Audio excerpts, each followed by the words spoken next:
युवती के साथ निकाह का झांसा देकर सगे भाइयों समेत 3 लोगों ने गैंगरेप किया।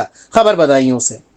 बदायूं के मूसाझाक थाना क्षेत्र में एक युवती के साथ निकाह का झांसा देकर सगे भाइयों समेत 3 आरोपियों ने सामूहिक दुष्कर्म किया। आरोपी अगली सुबह पीड़िता को बदहवासी की हालत में रास्ते में छोड़ गए। पीड़िता ने एसएसपी को दिए प्रार्थना पत्र में बताया कि उसके घर के पड़ोस में एक अस्पताल है, वह वहां दवा लेने जाती थी। करीब 3 महीने पहले उसकी मुलाकात पड़ोस के गांव मौसमपुर के तालिब से हुई थी। तालिब ने उसे निकाह करने का झांसा दिया। उसने पीड़िता की इच्छा के विरुद्ध शारीरिक संबंध बनाए। इसी बीच तालिब के भाई खालिद को उनके रिश्ते के बारे में जानकारी हो गई। खालिद ने दोनों के रिश्ते को उजागर करने की धमकी देकर युवती के साथ शारीरिक संबंध बनाए।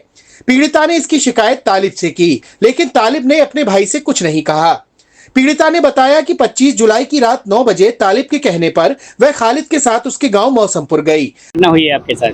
3 साल पहले तालिब के साथ हमारा वो लव स्टोरी वाला मैटर था। जैसे हमारे घर के पास में दवाखाना है, उसमें हमारी तालिब से मुलाकात हुई। वहीं से शुरुआत हो गई। वो हमें घुमाने फिराने ले जाता था और उसने हमें शादी के उसमें दे के झांसे में गलत संबंध भी बना लिए थे हमारे साथ। और उसने अपने भाई के भी साथ था, खालिद के साथ भी गलत संबंध बनवा दिए थे। और उसने हमें 9 बजे रात के फोन किया था, कहना तैयार रहना, मेरा भाई खालिद तुम्हें लेने आएगा और दोनों घर मौसमपुर आके निकाह कर लेंगे। उसने वो मेरे ताई ले गया अपने घर के सपी के घर लेके गया मुझे। तो हुमन पे जाके बारी बारी तीनों ने मेरे साथ बलात्कार किया, गलत काम करे थे मेरे साथ तीनों ने। और मैं फिर पता नहीं थी, मैं बेहोश हो गई तो मेरे गांव में डाल गए मुझे। और फिर गांव वाले मुझे उठा कर लाए थे वहीं से। जब आपको वो घुमाने ले जाता था, घर वाले आपके माता पिता ऑब्जेक्शन नहीं करते थे आप?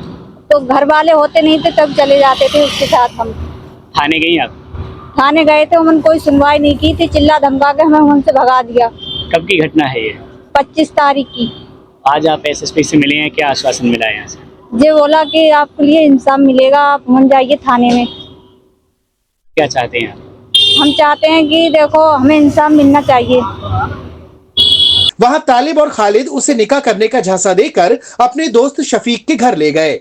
शफीक के घर पहुंचने पर तीनों ने उसके साथ सामूहिक दुष्कर्म किया। 26 जुलाई की तड़के आरोपियों ने उसे गाड़ी में बैठाया और गांव के पास बेहोशी की हालत में रास्ते में छोड़ दिया। खेत की रखवाली कर रहे ग्रामीणों ने उसे घर पहुंचाया।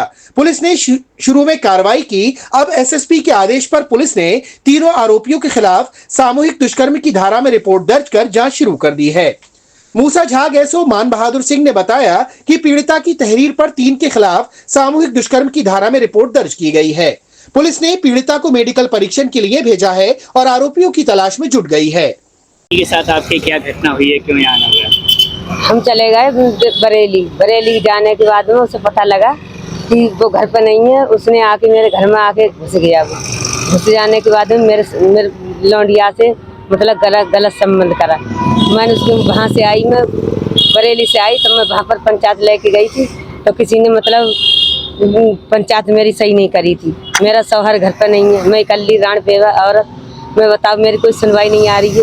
जब मैं वहाँ से आई, मैंने यहीं पर कार्रवाई चालू करने के लिए किया तो उसमें थाने भी नहीं सुनी। तो मैं जब मेरा सब प्राण अतंगे आ गया, उसके बाद मैंने इधर अपने इनसे सलाह ली। मैंने अपने पापा से सलाह लाई कि फिर मैं यहीं पर आ गई। क्या आश्वासन मिला है यहाँ? क्या कहा गया है यहाँ? यहीं बजे कही तुम्हें मतलब देखा कि तुम्हें मिलेगा, सम्मान मिलेगा। थाने में कोई सुनवाई हुई है? हाँ, थाने में तुम्हारी कोई सुनवाई नहीं, अब होगी। बेटी ने क्या बताया था? बेटी ने तो यही बताया थी मैं तुम चली गई तो मेरी इज्जत लूटी थी। कितने लोगों ने? 3 लोगों ने।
आपको हमारा वीडियो पसंद आया हो तो इसे लाइक, शेयर और सब्सक्राइब जरूर करें। देखते रहिए SKS 24 न्यूज नेटवर्क।